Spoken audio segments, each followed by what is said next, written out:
बाबा, तव्हां कुछ परेशान पिया लॻो। हाँ, कुछ मसलो आहे, पर तव्हां छॾियो, रहण ॾियो। बाबा, छा थियो?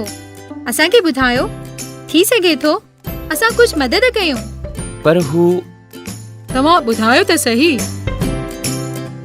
ॿारो, तव्हांखे त ख़बर आहे त अल्लाह जे फज़ल सां हिन दफ़े असांजो फ़सुलु सुठो थियो आहे, पर हाणे हिननि भाॼियुनि जी बोरियुनि खे हिन गुदाम में स्टोर करणो आहे।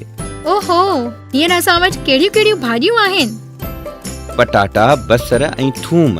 मतलब त 3 भाॼियूं, ऐं इहे केतिरी तादाद में आहिनि? पटाटनि जूं 42, बसरनि जूं 70 ऐं थूम जूं 84 बोरियूं।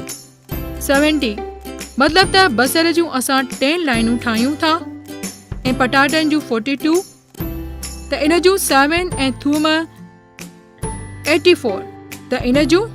बस पुट, हे त ॾाढो ॾुखियो आहे। ईअं त मूंखे कुझु बि सम्झ में न पियो अचे।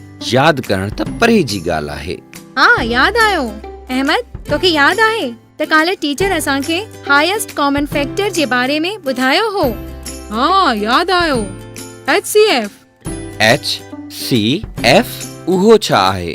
उहो ई त आहे इन मसइले जो हल। बाबा ॾिसो, असां वटि कुल 3 नंबर्स आहिनि, यानी 42, 70 ऐं 84। हाणे असां को अहिड़ो नंबर ॻोल्हणो आहे जेको इन्हनि टिनी जे फैक्टर में हिकु जहिड़ो यानी कॉमन हुजे। प्राइम फैक्टराइजेशन मूंखे ईंदो आहे। असां इन्हनि सभिनी जा फैक्टर कढूं था।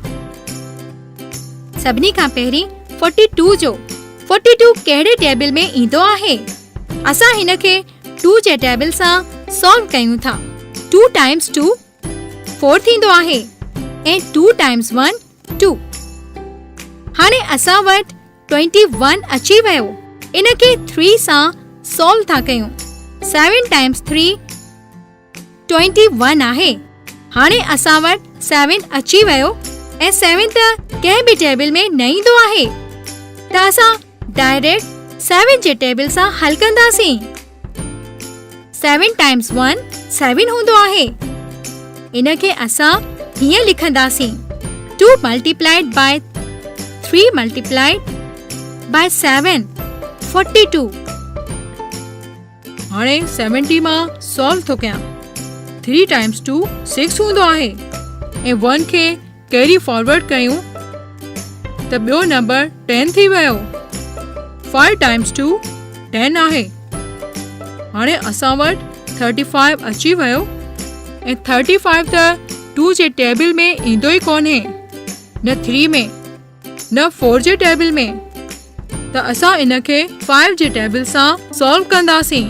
7 टाइम्स 5 35 आहे।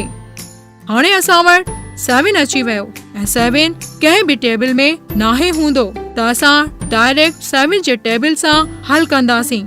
7 टाइम्स 1 7 हूंदो आहे।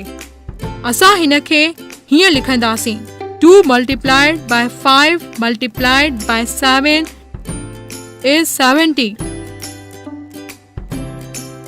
हाणे सिर्फ़ 84 बचियो आहे। इन खे बि 2 जे टेबल सां सॉल्व कयो।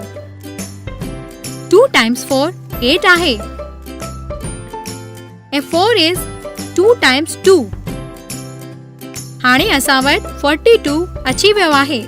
असां उन खे 2 जे टेबल सां सॉल्व कयूं था।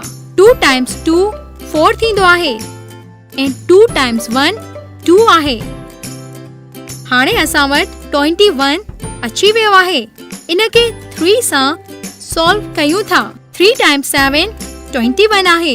हाणे असां वटि बि 7 अची वियो आहे, ऐं 7 कंहिं बि टेबल में न ईंदो आहे, त असां डायरेक्ट 7 जे टेबल सां हल कंदासीं। 7 टाइम्स 1 7 थींदो आहे। इन खे असां हीअं लिखंदासीं, 2 multiplied by 2 multiplied by 3 multiplied by 7 84 आहे। हाणे टिनी फैक्टर्स खे गॾु लिखी कॉमन फैक्टर कढूं था। इन्हनि में 2 कॉमन आहे। सारा, छा तोखे 7 नज़र नथो अचे? 7 बि त कॉमन आहे। हाँ, 7 बि कॉमन आहे। मतलब त असांखे इन्हनि ॿिन्ही खे मल्टीप्लाई करणो पवंदो। 7 टाइम्स 2 14 आहे।